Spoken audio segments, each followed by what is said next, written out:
திருமணம் நடக்கிறதுல இருந்து செல்வ செழிப்பு கிடைக்கிற வரைக்கும் தைப்பூசம் விரதம் இருக்கிறதுனால கிடைக்கிற நன்மைகள் என்னென்னங்கிறத பத்தி தான் நாம இன்னைக்கு பார்க்க போறோம்.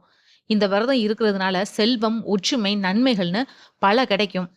தைப்பூசம் அன்னைக்கு முருகப்பெருமான நினைச்சு விரதம் இருந்து வழிபட்டீங்கன்னா நினைச்சது நிறைவேறும்.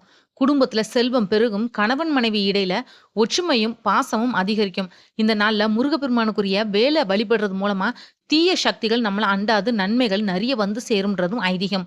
முருகப்பெருமானுக்கு உகந்த இந்த தைப்பூச விரதத்தை கடைபிடிச்சீங்கன்னா வறுமை நீங்கி செல்வ செழிப்பு ஏற்படும். துன்பம் மறைந்து ஆனந்தம் பெருகும்.